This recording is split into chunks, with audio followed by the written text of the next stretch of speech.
열왕기하 24장 8절에서 17절 말씀까지 보겠습니다. 열왕기하 24장 8절에서 17절 말씀.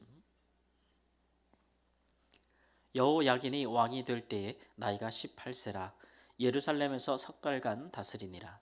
그의 어머니의 이름은 느후스다요 예루살렘 엘라단의 딸이더라. 여호야긴이 그의 아버지의 모든 행위를 따라서 여호와께서 보시기에 악을 행하였더라.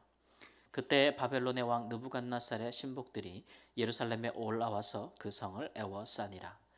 그의 신복들이 애워쌀 때에 바벨론의 왕 느부갓네살도 그 성에 이르니 유다의 왕 여호야긴이 그의 어머니와 신복과 지도자들과 내시들과 함께 바벨론 왕에게 나아가매 왕이 잡으니 때는 바벨론의 왕 18번째 해이라. 그가 여호와의 성전의 모든 보물과 왕궁 보물을 집어내고 또 이스라엘의 왕 솔로몬이 만든 것 곧 여호와의 성전의 금그릇을 다 파괴하였으니 여호와의 말씀과 같이 되었더라. 그가 또 예루살렘의 모든 백성과 모든 지도자와 모든 용사 10,000명과 모든 장인과 대장장이를 사로잡아가매 비천한 자 외에는 그 땅에 남은 자가 없었더라. 그가 여호야긴을 바벨론으로 사로잡아 가고 왕의 어머니와 왕의 아내들과 내시들과 나라의 권세 있는 자도 예루살렘에서 바벨론으로 사로잡아 가고 또 용사 7,000명과 장인과 대장장이 1,000명 곧 용감하여 싸움을 할 만한 모든 자들을 바벨론 왕이 바벨론으로 사로잡아 가고 바벨론 왕이 또 여호야긴의 숙부 마따니아를 대신하여 왕으로 삼고 그의 이름을 고쳐 시드기야라 하였더라. 아멘. 유다 400년의 역사가 이제 막을 내리고 있습니다. 이스라엘 백성들이 하나님께 왕을 구한 지 이제 400년이 되었죠. 그들이 처음 왕을 구할 때에 그들의 마음에 백성들의 마음의 중심이 어떠했는지를 사무엘 선지자가 드러낸 적이 있습니다. 이스라엘 백성들이 왕을 구할 때에 하나님의 말씀을 따라 우리를 통치할 의로운 왕을 주소서 그런 마음으로 구한 것이 아니라 그들은 처음에 우리도 이방과 같은 왕을 달라 이렇게 간구했었죠.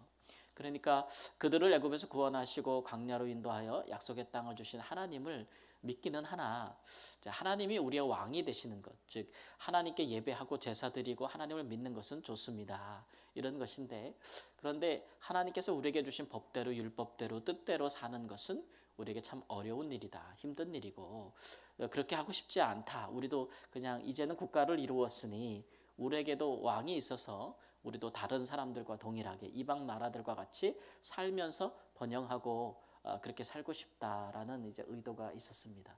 그래서 백성들의 이런 요구에 대해서 하나님께서 이제 백성들이 강력히 요구하니까 이제 허락하시기는 하나 그러나 이제 그들에게 왕이 가질 막대한 권력과 그 다음에 왕이 만일 하나님을 경외하지 않았을 경우에 너희들 가운데 어떤 일들이 일어날지에 대해서 하나님께서 이제 분명히 경고하셨죠. 왕이 하나님을 경외하면 좋을 것이나 그렇지 아니하면 너희들에게는 이러한 어려움과 또 저주들이 임할 것이다. 곤란함이 임할 것이다 라고 분명히 말씀하시고 이제 왕정이 시작된 것입니다. 그러면 우리가 이제 400년의 역사를 돌이켜 보면 이제 어떤 왕들이 의로운 왕들이 되었고 또 어떤 왕들이 악한 왕들이 되었는가 살펴볼 때에 결국 이 열왕기 기자는 우리가 참 선하다. 하나님의 뜻을 따라 선하게 통치했다라고 할 만한 왕들을 서너 명밖에 뽑지 않아요. 그 대표적인 자가 다윗이며 그 다음에 히스기야며 요시야. 그 다음에 솔로몬은 뽑기가 좀 애매하죠. 참 애매하죠. 그런 걸로 봐서 한 3명 정도의 의롭고 선한 하나님 보시기에 정직하고 또 성실하며 또 다윗의 길을 따라 행한 자들의 왕을 뽑을 수가 있습니다. 그 외 나머지 왕들은 다윗의 길로 행하지 아니한 왕들이라 할 수 있겠고 그렇기 때문에 이렇게 의로운 왕들이 적었음에도 불구하고 400년을 존속할 수 있었다라고 하는 것은 열왕기 기자 입장에서는 전적인 하나님의 자비하심이다. 또 인자하심이다. 이렇게 이제 말씀하고 있는 것이죠.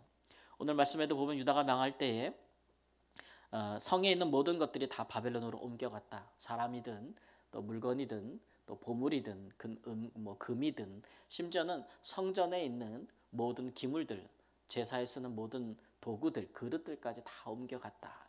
이렇게 이제 말씀하고 있습니다. 뿐만 아니라 대장장이를 비롯해서 군 싸움에 나갈 만한 군사들, 또 모든 지도자들, 그런 사람들을 다 옮겨갔다. 그리고 비천한 자만 남겨두었다라고 하는 것은 다시는 유다가 일어나지 못하게, 다시는 나라가 재건될 수 없도록 그렇게 만들었다라는 것을 보여주고 있습니다.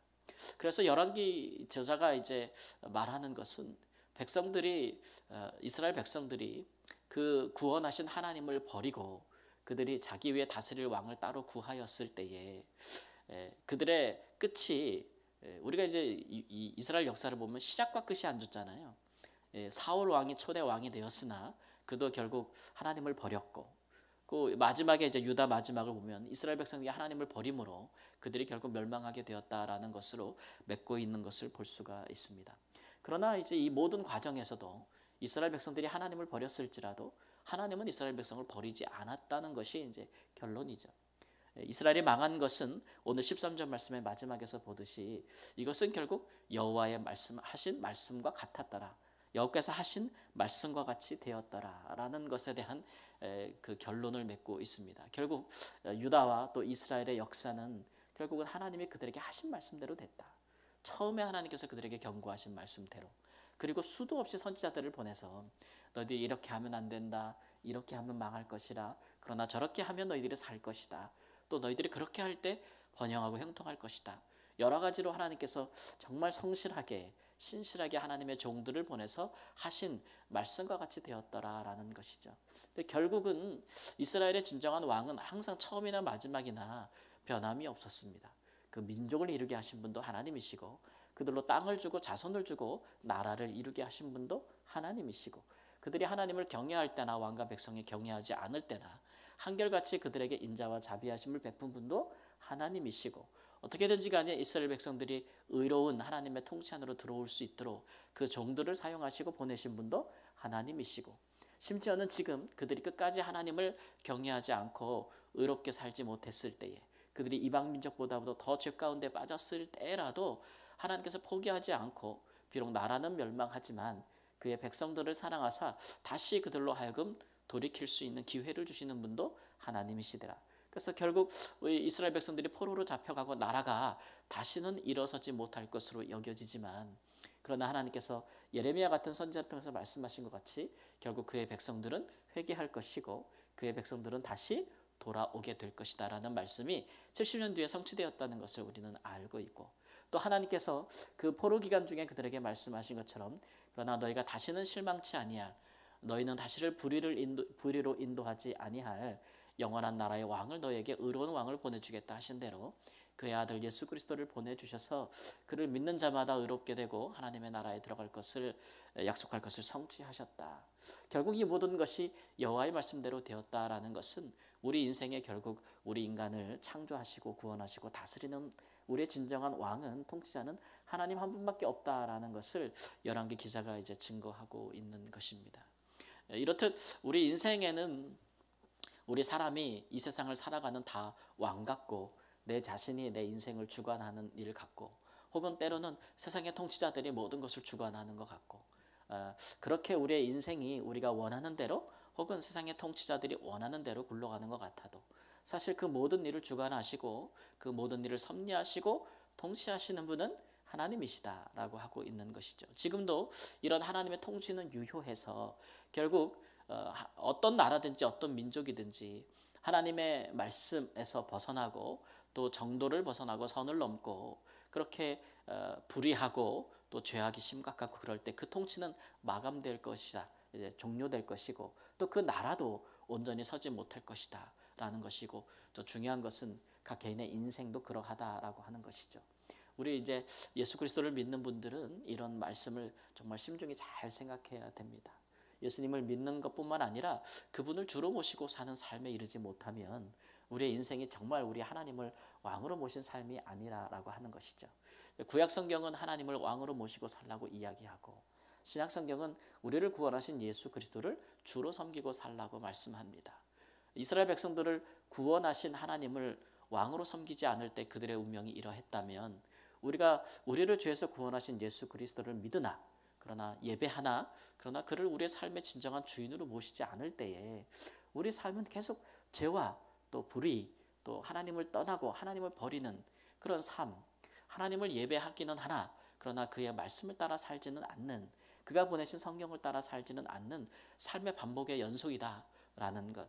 그러므로 이스라엘 백성과 다를 바 없이 늘 하나님께 범죄하고 하나님의 뜻을 따라 살지 못하며 그것에 따라서 하나님의 인자하심을 또 하나님의 자비하심을 경험하기도 하지만 그러나 하나님의 또 징계하심에 거하기도 하고 이런 일의 반복일 뿐인데, 그런 인생이 하나님 예수 그리스도를 주로 영접하고도 그런 일의 반복이라면 그 결과는 하나님 앞에서 또 예수님 앞에서 형통한 삶의 결과가 될 수 없다라는 것을 구약의 역사가 우리에게 보여주고 있는 것이죠.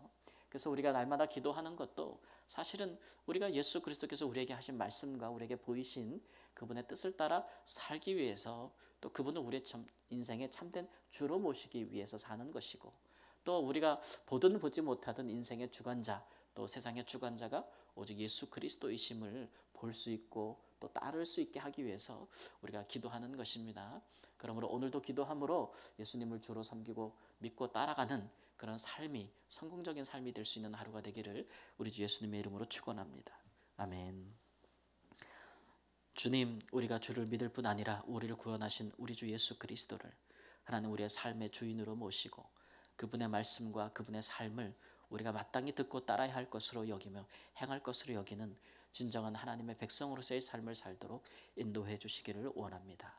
우리가 하나님 나라에 거하며 하나님의 백성과 자녀와 주의 나라에 상속받을 자답게 살아갈 수 있는 한날이 되게 하시고 모든 일과 모든 관계에서 모든 것을 행하고 생각할 때에 하나님께서 우리가 우리의 주 되신 예수님을 생각하며 주님을 깊이 생각하며 행할 수 있는 하나님의 백성으로 살며 주의 도우심과 주의 역사하심과 하나님의 행하심 속에서 하나님 그 안에서 살 수 있는 복된 하루가 되게 하여 주옵소서. 존귀하신 예수님의 이름으로 기도합니다. 아멘.